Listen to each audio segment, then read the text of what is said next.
Hello, my name's James Goulding, Group Editor of Kingswood Media. I'm here today with Phil Jones, Managing Director of Brother UK. Hello, Phil.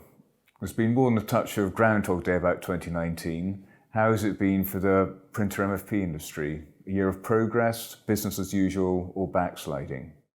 2019 has been sort of quite an interesting year actually, because if you look at the entire market data, the print device market is down about 13%, and that's across all devices, whether that be mono laser, colour laser, inkjet home or inkjet business, when you consolidate all of the numbers.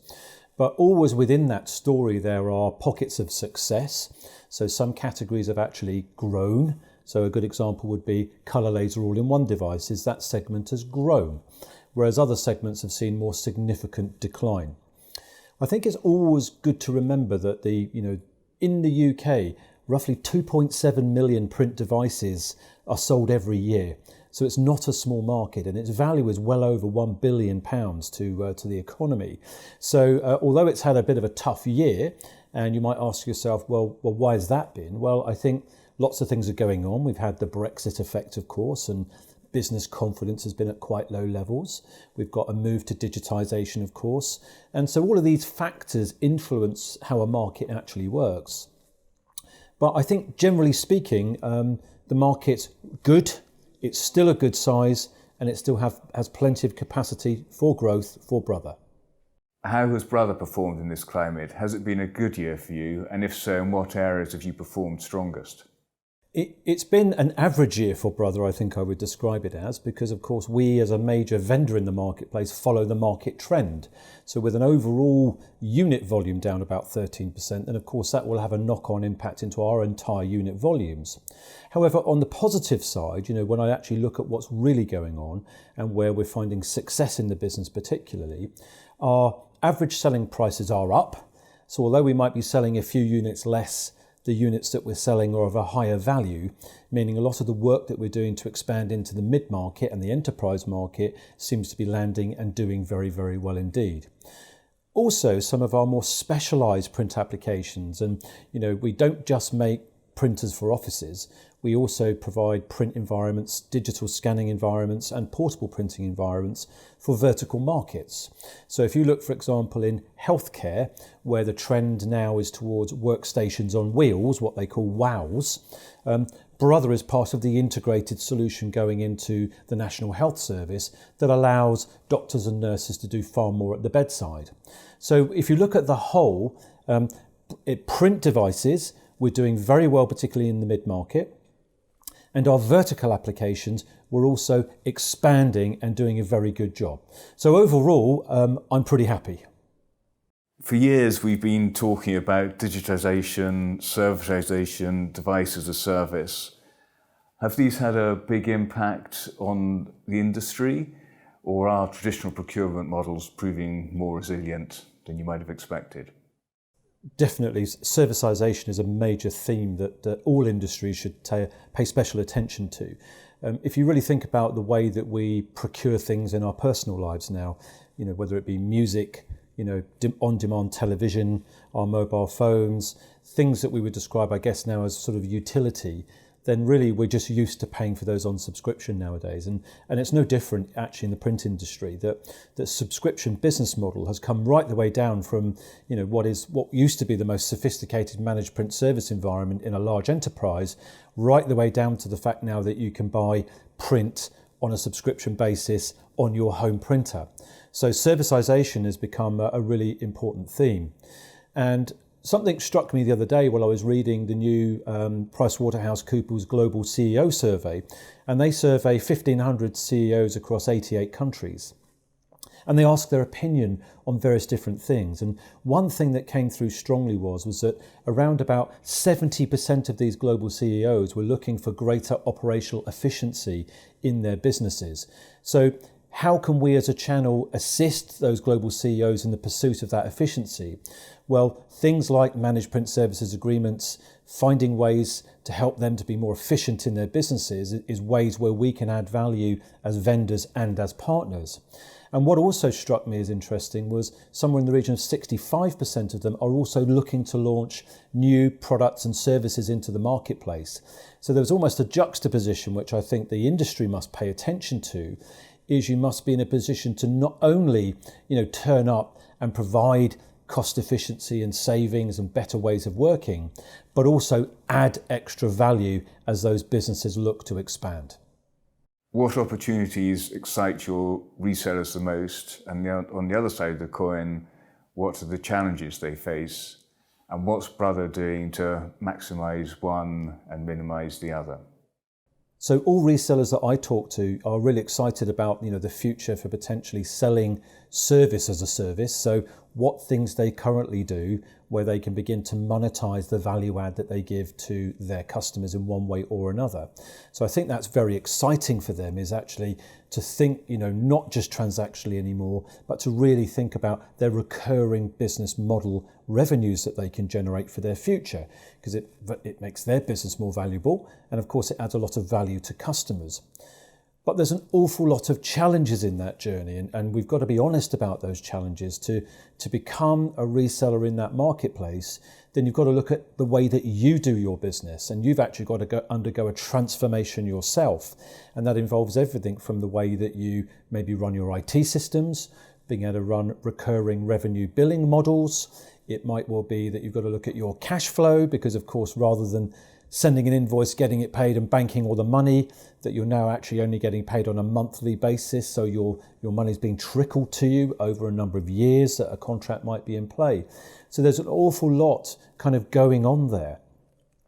If you also think about what's going on within the customer environment, and we spoke earlier about some of the things that we're seeing in the C-suite where people want transformation in their businesses, either to help them become a better version of themselves as a business or help them emerge into new markets, then actually you've got to do something which I call selling across the board. And I mean two things by that. Selling across the board to CEOs, CIOs, CMOs and CFOs. So we've got the board of directors, and you need to be in a position where you can change and add value to each of those individual different worlds, because everyone's looking at their business case differently. And so looking at the line of business, why someone wants to do something and what value they have to add to the business is something you have to look at when you're looking at what value you're adding into the play that people are looking for. And the other bit is selling across the board from the vendor list of products.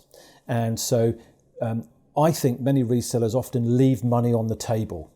So they're going in and they're selling one-dimensionally with one product portfolio. And if you look, for example, at Brother's portfolio now, and we have a very, very wide range of not only office print, but specialized printer and labeling and auto ID products, then actually you could walk in and actually go around a business, probe many areas from warehouse, event management, operations, visitor ID, labeling in the office, labeling out the office, in-car printing, in-cab printing, you name it, we do it all. So there's an awful lot of opportunity out there actually, in amongst the fact that people want to be more efficient, where brands like Brother can add a huge amount of value. Brother has invested in its product lineup this year and won awards for it. You've also invested a lot in the industry with initiatives like your CSR hub. How important are initiatives of this nature to the success of Brother and its partners? There really has been a big stick shift in sustainability. And I think everyone has got to pay attention to what's really going on. I mean, if you look at what's been going on at the United Nations level, we've seen the launch of these SDGs, the Sustainable Development Goals. And there's been 17 of those announced, where effectively, organisations globally can begin to align behind these 17 SDGs to add most value to the planet and sustainable enterprise and a sustainable economy. And Brother's committed to that at a global level, but we're also doing a lot of work on that at a local level. But I think the interesting bit in the question is actually, how much of this is actually really, does it really matter when you get to a commercial environment? And I can tell you, for example, that Manchester City Council have recently changed their procurement processes. And part of that change has been now the weighting on their commercial tenders is now weighted 20% towards your sustainable credentials as a supplier. So all of a sudden, that really comes into play. So just imagine a set of circumstances where it's you, vendor A versus vendor B, and one has strong sustainability credentials and one doesn't. Who's going to win that bid? It's really simple. The one with the strongest sustainability play will win. So I think we've got to pay special attention to that. And Brother's been doing a lot of work in this area now. You know, this is not new for us. We've been doing it, well, ever since I worked at the company actually and joined in 1994. We've always thought about cradle to grave product design. We've always thought about our environmental footprint. So I think my message to the market is when you're talking to your customers, you know, let's not just talk TCO. Let's talk TCO and SDG. Let's talk about the value being the entire embedded value between the product proposition, the commercial proposition, and the sustainability play. What are Brother's priorities for 2020? Well, we've got four, I guess, really key priorities in amongst lots of different things that we need to get done. The first one will be to continue to expand our offer in the medium to enterprise part of the market. We've got a really fantastic product range there now. It's well received by resellers and it's well received by end users. So we'll continue to ramp that up. The second part will be in our managed print services and services offering generally. We've seen great success with very large enterprise customers, particularly in deploying large print fleet estates and managing those effectively right the way through from project design, right the way through to project delivery and afterlife market. So we're doing a very, very good job there. The third area will be in specialised print solutions. That is where Brother can provide specific pieces of technology that go into highly vertical or specialist applications. And we've become very, very good at this and developed some fantastic vertical markets. And so we'll be looking to search for new vertical markets for those solutions. And finally, it's to continue to find resellers capable of taking these offers to market. So we've spoken earlier in this interview about the need to sort of be able to provide services and different solutions and package all of those up and take those to market on our behalf. And of course, we're always keen to find like-minded resellers who are also looking for similar opportunities. If there's one thing that would make your life easier in 2020, what is it? I guess one thing that would make my life easier is to make sure we have more certainty in our economy. Obviously, since the Brexit vote in 2016, we have experienced a daily fluctuation, haven't we, in outlook about not only the political environment but also the economic environment. So, you know, having more certainty means that, you know, businesses are able to invest better, and that means our customers are actually more likely to buy products and services from people like Brother. So, I guess my appeal to the politicians is, you know, get things moving. Get things steady, get things predictable, and then we'll be an environment where businesses can flourish.